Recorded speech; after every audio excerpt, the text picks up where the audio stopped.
रहता है। पेशे से वो एक पेंटर है और एक दिन जब वो अपने बच्चों के साथ बैठा होता है, तभी उसे एहसास होता है कि वो चेयर के अंदर धंसता चला जा रहा है। वो जल्दी से खड़ा हो जाता है और ये बात अपनी पत्नी को बताता है, लेकिन उसकी पत्नी उसकी बातों पर विश्वास नहीं करती। और अब रेमी के साथ अक्सर ऐसा होता है, भी वो सोफे के अंदर धंसने लगता है तो कभी बेड के अंदर। उसे समझ नहीं आता कि उसके साथ ऐसा क्यों हो रहा है।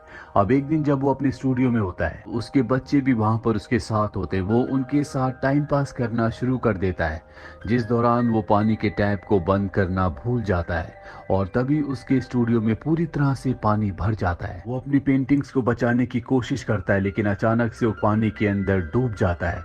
बड़ी मुश्किल से वो पानी से बाहर आता है, लेकिन अब वो उस जगह पर नहीं होता जहां वो डूबा था, यानी कि वो अपने स्टूडियो के अंदर नहीं है, बल्कि नदी के बीचों बीच खड़ा है, जहां पर चारों तरफ पहाड़ और जंगल हैं।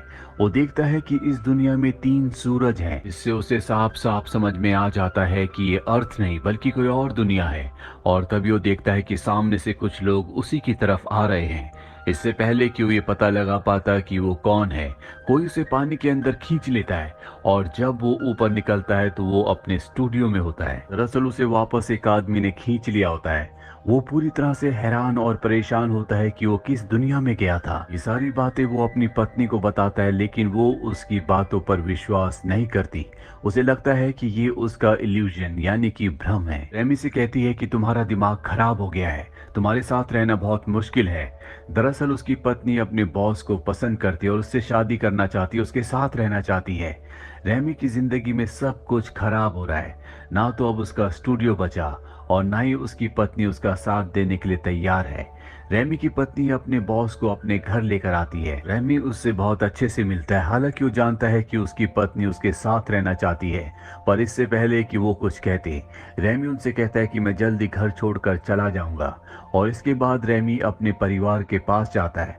वो बताता है कि मेरी पत्नी अपने बॉस से शादी करना चाहती है, उसके साथ रहना चाहती है। मुझे तुम सबकी मदद की जरूरत है। लेकिन रेमी की कोई भी मदद नहीं करना चाहता। रेमी इस बात से और भी उदास हो जाता है और अब वो किचन में कॉफी बनाने के लिए आता है, जहाँ पर उसकी कैट भी होती है। और तभी उसकी कैट जंप करती है और अचानक से हवा में रुक जाती है। साथ ही यहाँ